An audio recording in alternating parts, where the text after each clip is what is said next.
The film star Val Kilmer, who played Batman and Jim Morrison, as well as starring in Top Gun, has died at the age of 65. His daughter said that her father had been diagnosed with throat cancer in 2014. Kurt Russell turned 75 this past March, and somewhere in the quiet of that birthday, a question must have settled on him the way it settles on anyone who has outlived a friend. What do you say about a man you shared a desert with, a man who became, for a few months in 1993, something like a brother? Russell had already answered that question once, a year before Val Kilmer's death, in an interview that nobody thought to treat as urgent at the time. Now it reads like something else entirely, a tribute that arrived before anyone knew it would be needed. To understand why Russell's words carry the weight they do, you have to go back to two very different boys chasing the same uncertain thing, a career in front of a camera. Kurt Russell was born on March 17, 1951, in Springfield, Massachusetts, and by the time his family relocated to California, acting wasn't a dream he was chasing so much as a job he'd already had handed to him. He worked through his childhood under a long-term contract with Walt Disney Studios, appearing in tidy, wholesome titles like The Computer Wore Tennis Shoes, the kind of work that builds a face people recognize but rarely a career people respect. For years, Russell carried the quiet liability of being a former child star, a label that Hollywood tends to treat as a ceiling rather than a foundation. Everything shifted in 1979. Director John Carpenter cast him as Elvis Presley in the television film Elvis, and the performance did something unusual. It earned Russell an Emmy nomination and forced the industry to look at him differently. Carpenter and Russell discovered they worked well together, and that partnership defined the next phase of Russell's career. In 1981 came Escape from New York, with Russell as Snake Plissken, a one-eyed convict navigating a Manhattan-turned-maximum security prison. The film was made cheaply and became a cult favorite, establishing the persona Russell would refine for the next decade: cool, economical, never wasting a word. A year later, the thing arrived to muted box office and went on to be reconsidered as one of the finest horror films ever made, with Russell's helicopter pilot R.J. McCready anchoring the paranoia of an isolated Antarctic outpost. While Russell was building that reputation, a teenager in New York was building something else entirely. Val Kilmer, born in Los Angeles in December 1959, became the youngest student ever accepted into Juilliard's drama division, arriving at 17 with a level of formal training most young actors never get near. He shared a Broadway stage early on with future stars like Sean Penn and Kevin Bacon, then moved into film with a flair for comic timing that surprised people, first in the spy spoof Top Secret, then as a brilliant, eccentric physics student in Real Genius. Both roles hinted at a performer who could do far more than handsome.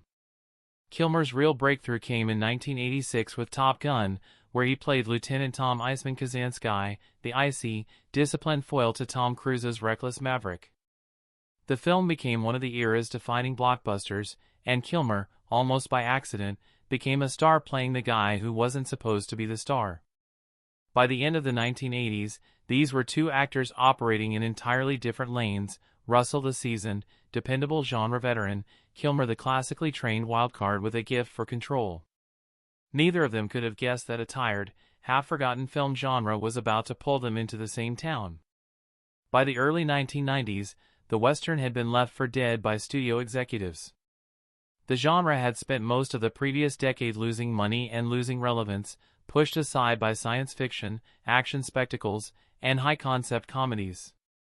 Then, in August 1992, Clint Eastwood's Unforgiven hit theaters and turned that assumption upside down. It went on to gross well over $150 million worldwide on a modest budget, and it swept that year's Academy Awards, taking home Best Picture and Best Director. Hollywood noticed immediately. If a Western could win like that, maybe the genre wasn't dead, maybe it had just been waiting for the right story. Tombstone entered development in that exact window. Screenwriter and director Kevin Jarre, who had already proven he could handle weighty historical material with glory, conceived it as a faithful, almost mythic account of the Earp holiday saga set in the lawless silver boom town of Tombstone, Arizona Territory, during the 1880s. Filming began in late 1992 across real locations in Arizona and New Mexico, some of them tied directly to the actual history the film was dramatizing. But the production ran into serious trouble almost immediately. Studio anxiety over schedule and tone led to Jar's removal as director within weeks of filming starting, and George Cosmatos was brought in to finish the picture. It's one of the more talked about behind-the-scenes stories in 1990s filmmaking, a film that looks unified on screen despite losing its creative leadership midway through production. Kurt Russell, cast as Wyatt Earp, became something close to a stabilizing force during that chaos. By multiple accounts that have surfaced over the years, Russell took an active hand in shaping performance and pacing during a period when the director's chair was effectively in flux, and he's since been widely credited, including by people who worked on the film, with functioning as something like an uncredited co-director to hold the picture together. Around him assembled one of the more stacked Western ensembles of the decade, Sam Elliott as Virgil Earp, Bill Paxton as Morgan Earp, Powers Booth as the menacing Curly Bill Brocious, and Michael Biehn as the unpredictable gunslinger Johnny Ringo. But the performance that would end up defining the film, and quietly defining a career, belonged to the man playing the tubercular gambler with a death wish. What Russell built as Wyatt Earp was restraint, a lawman who absorbed violence rather than chased it, who measured every reaction before letting it surface. Kilmer's Doc Holliday came from the opposite direction but landed with the same precision. Holliday, historically a dentist diagnosed with tuberculosis in the 1870s, was a man already living inside a terminal sentence by the time of the gunfight at the OK Corral in October 1881. Kilmer turned that decline into the architecture of the performance itself, the cough placed for rhythm rather than realism, the labored breath used as punctuation, a posture that suggested a body failing while a mind stayed sharp and amused by its own collapse. It's that contradiction, frailty and total command occupying the same frame, that made the performance unforgettable, and it crystallized in a single line. "I'm your huckleberry," an old piece of American slang for a person who's exactly the right match for a challenge, became in Kilmer's hands less a boast than a verdict, delivered to Johnny Ringo as something closer to a closing statement than an opening threat. It's the kind of line that ends an argument instead of starting one, and it's become one of the most quoted moments in the entire Western genre. On screen, Russell's Earp and Kilmer's Holliday worked as two halves of the same idea, law trying to impose order, and a man who had already made peace with dying, willing to do what order couldn't. Off-screen, the two actors occupied very different professional reputations heading into the shoot. Russell, by then a two-decade veteran of studio filmmaking, had built a name as dependable and easy to work with, someone who showed up prepared and left the drama for the screen.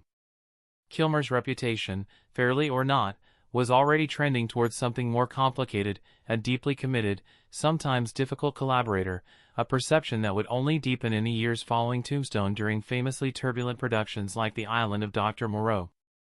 And yet on Tombstone, by every account that has since emerged, the two men found real respect for each other, built scene by scene under a production that was, by any measure, falling apart behind the camera even as it came together on screen.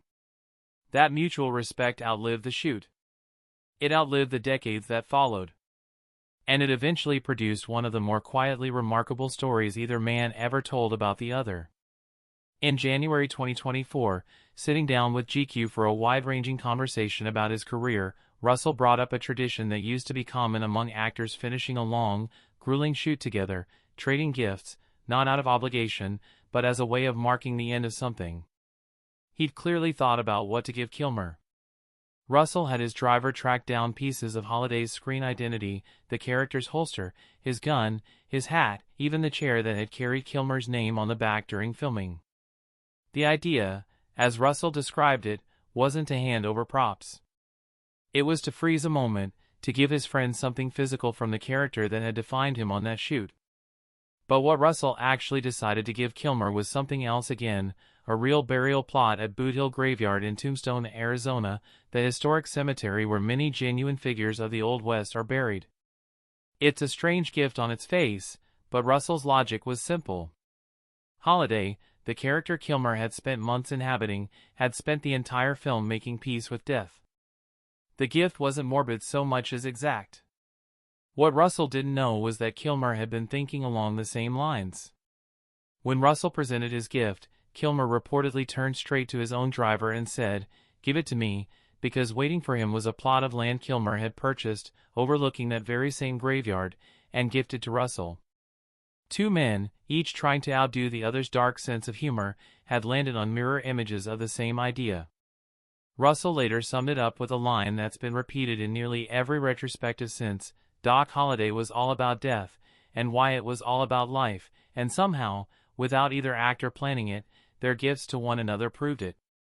It's a small story, almost a punchline, but it says something real about how deeply both men had absorbed their characters, and how much affection had grown between them along the way.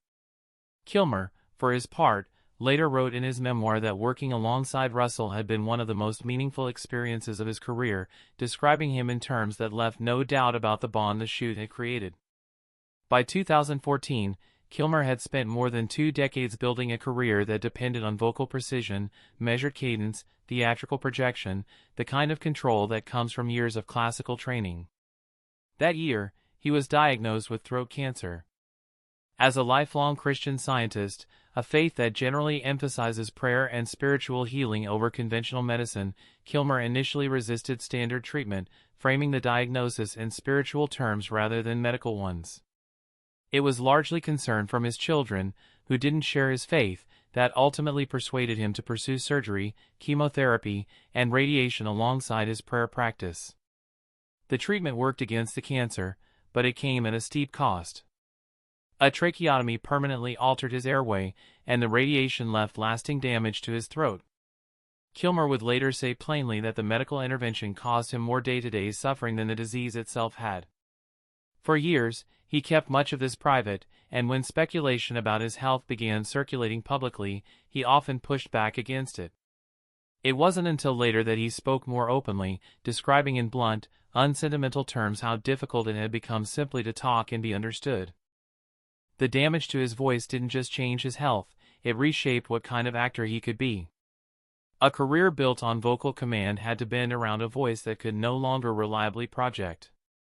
Kilmer leaned instead into other forms of expression, including painting, and eventually into a documentary, Val, built almost entirely from decades of his own personal footage, narrated in part by his son, Jack.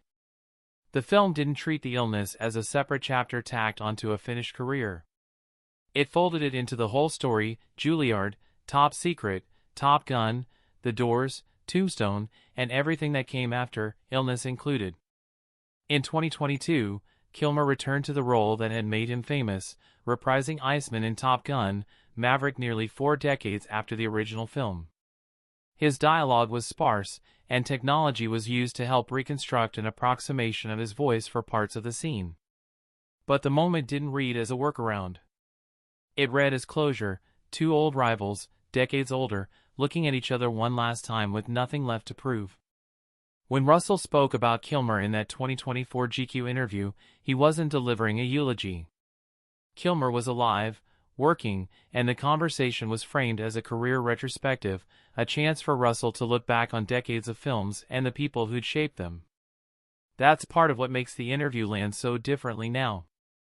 Russell wasn't performing grief. He was simply telling a true story about a friend he respected, the kind of story you tell because it's funny and because it mattered to you, not because you suspect it will become one of the last things you say publicly about that person before they're gone. Val Kilmer died on April 1, 2025, in Los Angeles, at the age of 65. The immediate cause was pneumonia, complicated by chronic respiratory failure tied back to his earlier cancer and its treatment. His daughter, Mercedes, confirmed his death to the press. In the days that followed, tributes arrived from people across his long career: collaborators, co-stars, directors who had pushed him and been pushed back by him in equal measure. Tom Cruise, his Top Gun and Top Gun: Maverick co-star, spoke publicly about Kilmer's passing, asking audiences to pause and remember a man he said had loved movies and given so much of himself to the people who made them. For Russell, the loss carries a particular weight, the kind that comes from having shared a desert, a disintegrating production, and a strange, perfect joke about death with someone for months on end. At 75, having outlived a friend he once exchanged graveyard plots with as a punchline, Russell's words from that 2024 interview now read less like an anecdote and more like an inheritance, a story he happened to tell in time, about a partnership that neither he nor Kilmer ever stopped valuing, right up to the end.